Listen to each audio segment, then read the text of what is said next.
Hashtag Political Philosophy Challenge. Okay, the citizendium.org site starts with Confucius and their history of political thought. So we're going to just do a little clip just so we have an idea who Confucius is, and then we're going to move on from there into some interesting places. 551 BCE, Confucius. The essence of the ancient Chinese sage, a social philosopher, an educator, and the founder of the Ru school of Chinese thought.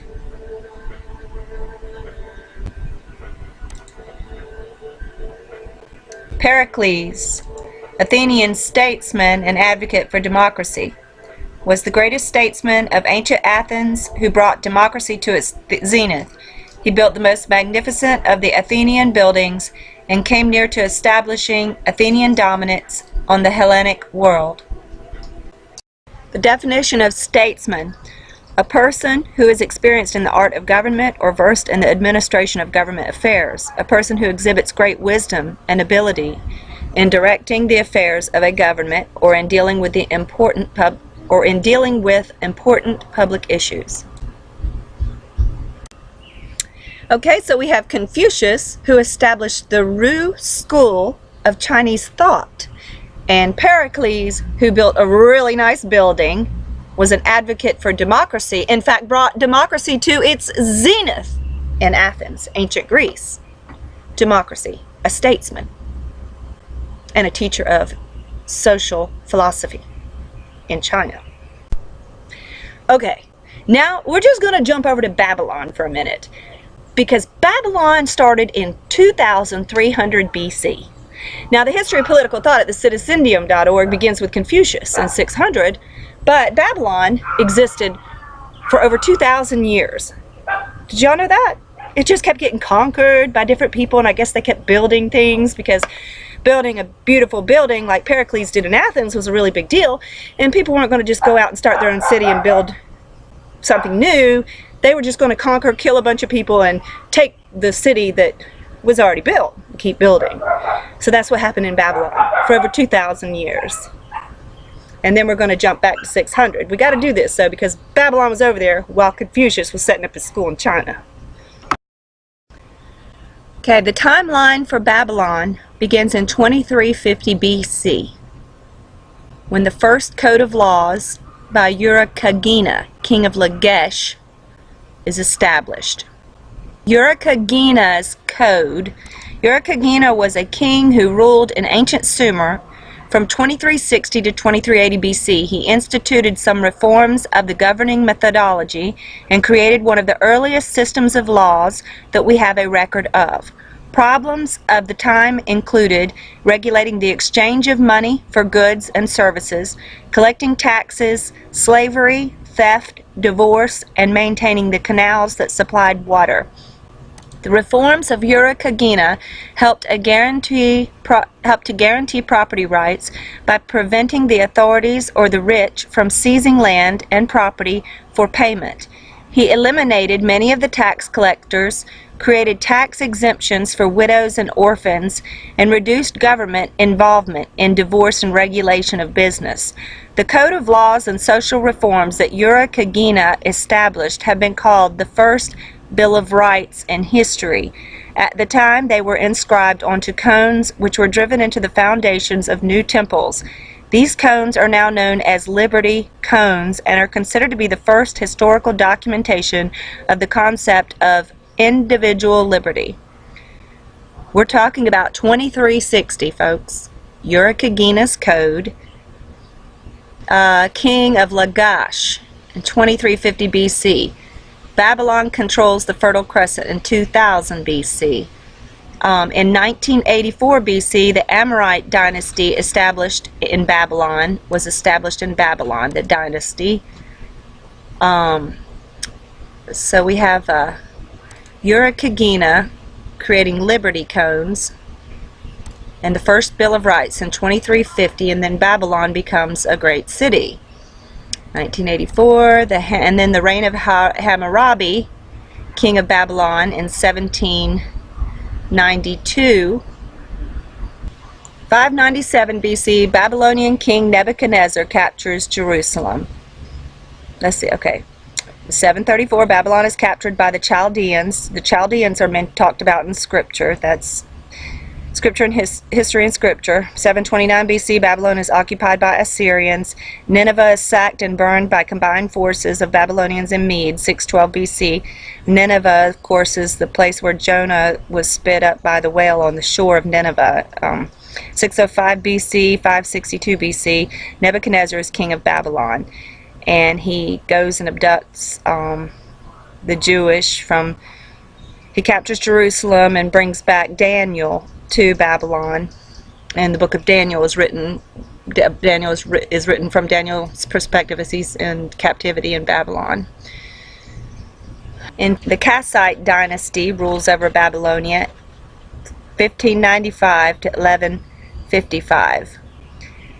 1220 BC, Babylon is under Assyrian control. 853 BC, Babylonian kings depend on Assyrian military support. 750 BC, sophisticated networks of aqueducts are constructed at Babylon. 734 BC. Okay, so we can go see some of the personal stories and history of Babylon in Scripture from 734, 729, 612, 605, and 304. The rule of Seleucids in Mesopotamia. So Babylon kind of ended around 312. So I did not know that Babylon was around for 2,000 years. I just didn't. And I did not know that democracy was brought to its zenith in 500 BC. I just didn't know that. Call me left out. Until about 8 months ago, I've been piecing this together. And let's find out some more about cities. Okay, a word search in Scripture or at thebiblegateway.com for city, just to get an idea of what it means for there to be an existing city. I mean, when you built something back then, there wasn't a whole lot of buildings around. It took a lot of time. Cain made love to his wife, and she became pregnant and gave birth to Enoch. Cain was then building a city, and he named it after his son Enoch. And Rezin, which is between Nineveh and Calah, which is the great city. Then they said, "Come, let us build ourselves a city with a tower that reaches to the heavens, so that we may make a name for ourselves. Otherwise, we will be scattered over the face of the whole earth."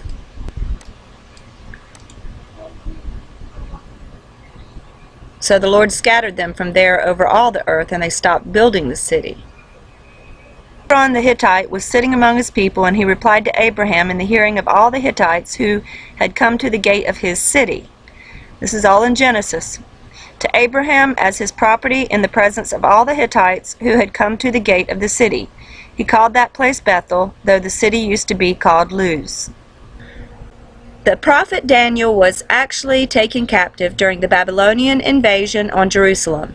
The first attack in 607 BC, when Daniel came to Babylon, he became a chief minister of Nebuchadnezzar's royal court. So it sounds like Babylon attacked Jerusalem more than once. It says the first attack, they got Daniel. And in 597 is when Ezekiel was in exile. I still am curious about that, as to whether he fled that capture or if he was not wanted, being a priest, from the line of priests. Was he not wanted and banished? I don't know. Daniel became known as a man who could interpret dreams and visions. God did mighty miracles through Daniel that impressed King Nebuchadnezzar himself, so much so that he worshipped the Jewish God.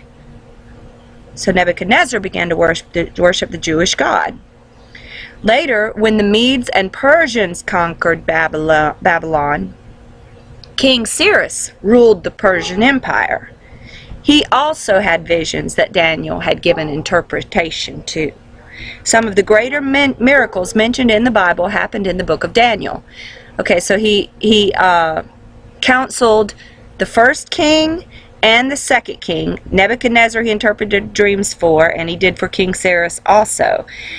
And then there was a third king he also was counselor too.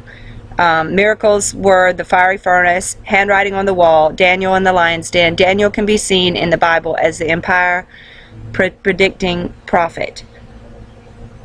Daniel can be seen in the Bible as the empire predicting prophet because he accurately predicted the world governing empires before they came on the scene. First Babylon, second Persia, third Greece, fourth Rome, and in the last days would be another Roman Empire where the Antichrist would rise. Wow, I didn't know Daniel had prophesied those things.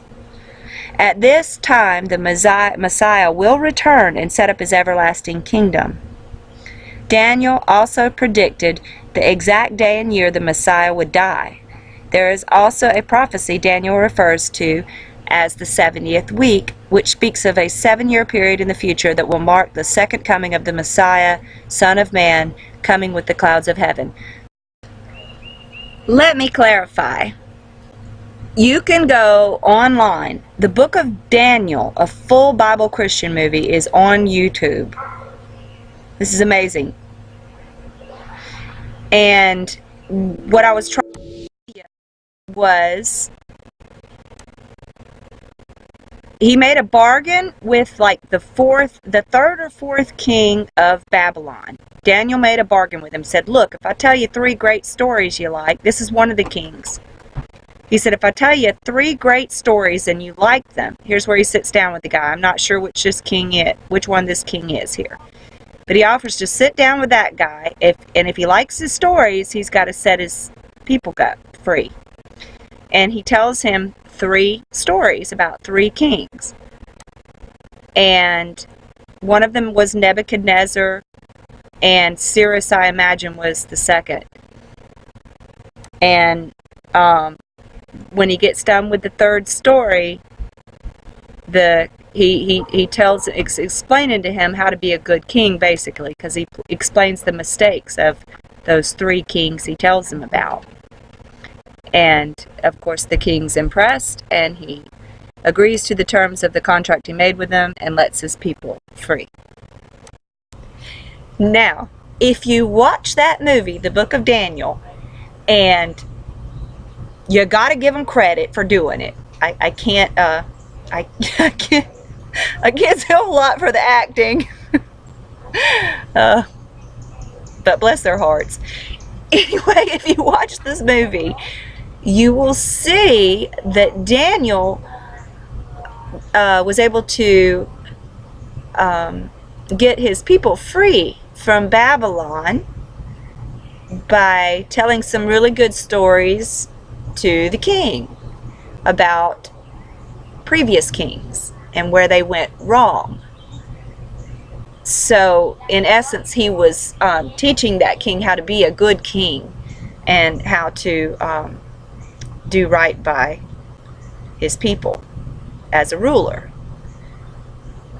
which is kind of political thought. If having a good city and a good building and a good democracy is political thought, then would not having a good monarchy be political thought? And I guess what I'm getting at here is, how in the world did the scripture get taken out of school? It's historical. It's personal stories from over 1,000 years ago. And when you put it geographically and historically in the context, it helps your worldview. So I find that really interesting, and I hope you'll see more of that as we go along and understand that with me and question that with me, because I'm a bit bewildered how that can be called religion when there's political thought and history in it, and it becomes some tool for persecution and, conflict even, that people validate it or value it in their lives today. The Bible is religion.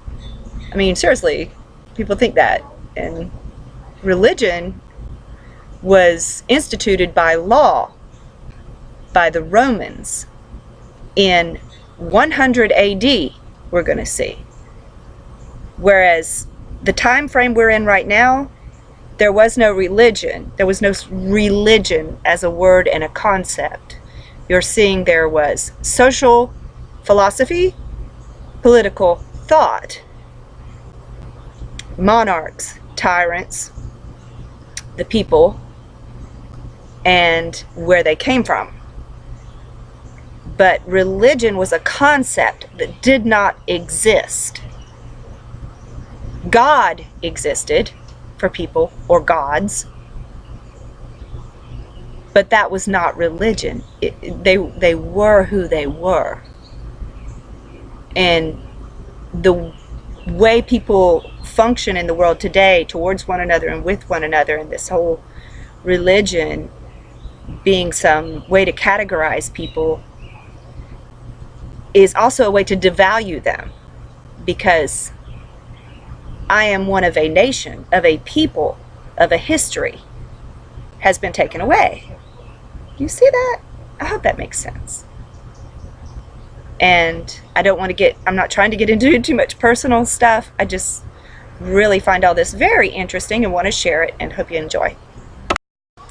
Okay, 1787 BC, Hammurabi of Babylon conquers Uruk and Isin. Hammurabi's code, an eye for an eye, is a paraphrase of Hammurabi's code, a collection of 282 laws inscribed on an upright stone pillar. The code was founded by French archaeologists in 1901 while excavating the ancient city of Susa, which is in modern-day Iran. Hammurabi is the best known and most celebrated of all Mesopotamian kings. He ruled the Babylonian Empire from 1792 to 1750 BC.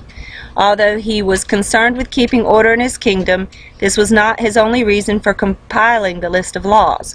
When he began ruling the city-state of Babylon, he had control of no more than 50 square miles of territory.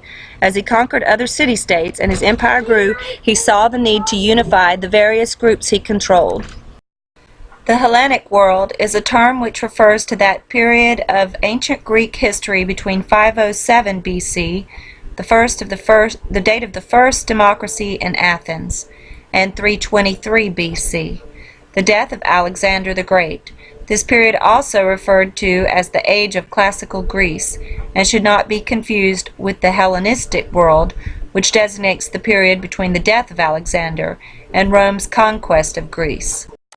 The 30 Tyrants is a term first used by Polycrates in a speech praising Thrasybulus to describe the brief 8-month oligarchy which governed Athens after the Peloponnesian War, roughly late summer 404 BCE to early summer 403 BCE.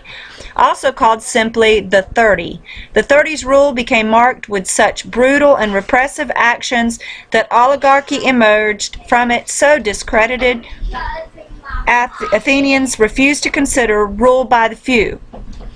The 30's rule became marked with such brutal and repressive actions that oligarchy emerged from it so discredited Athenians refused to consider rule by the few, a respectable alternative to democracy, for 3 generations. This is dandy! I have started thinking that we were actually living in a democratic oligarchy. They tell us we're a democracy all the time, but I've been thinking we were in a democratic oligarchy. And right here I just wanted to say, wow, because if we are, that would be pretty darn bad considering how bad it was when the 30 was in power. Isn't she adorable? Our information on the 30 comes primarily from Xenophon, the Aristotelian Athenian Politeia, Diodorus Siculus, and Justin, with additional information from Plutarch, Pausanias, and Nepos. We also possess numerous mentions of the regime in the speeches of Andocides, Lysias, Demosthenes, and Isocrates. Unfortunately, not all of these sources agree with each other, and scholars must make reasoned references regarding several key events. Although Xenophon, who lived through the time of the regime, never uses the term 30 tyrants, he describes the rule as a tyranny, to be sole ruler. Other authors use the term dynastiae, The title, the Third Tyrants, had nonetheless become the standard designation of the time at the time of Diodorus and Justin. About November 405 BC, the Athenians, led by Theramenes, entered into extended negotiations with the Spartans to capitulate, prompted by the Spartan naval victory of Aegospotami, which had effectively ended the Peloponnesian War. These are maps of population density.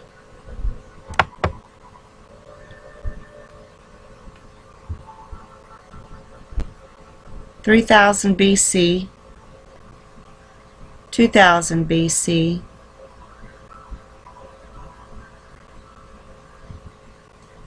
1000 BC. Two things I wanted to go back over. Urukagina. We looked at a Liberty Constitution website earlier and found out about him being the first Bill of Rights, and I just had to go to another source, so I'm going to the Wikipedia. I just can't believe this. And sure enough, it says he is best known for his reforms to combat corruption, which are sometimes cited as the first example of a legal code in recorded history. Wow, okay, wow. Yeah, it wasn't just propaganda. We were reading about Urukagina. In the 24th century BC, he put out a legal code to combat corruption and to save people's property from being abducted by the tax collector. Oh my gosh, yeah, I just can't even believe it. Oh, and this other thing, just a note about propaganda, and you know, look at this map's pretty weird. I'm looking at this legend, and the only thing I can figure is this is in how many people are in kilometers squared.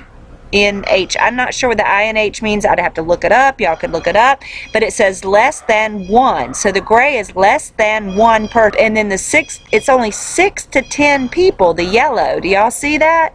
It makes it look like there might have been a lot of people up here when we were looking at 3000 BC and 2000 BC. And you see how the dark gets stronger? Well, the dark up here, that color looks like it's probably 31 to 50. And then you finally start seeing 100 to 500. So I just wanted to say, with this 3000 BC map, we are looking at 6 to 10 people in all of these areas.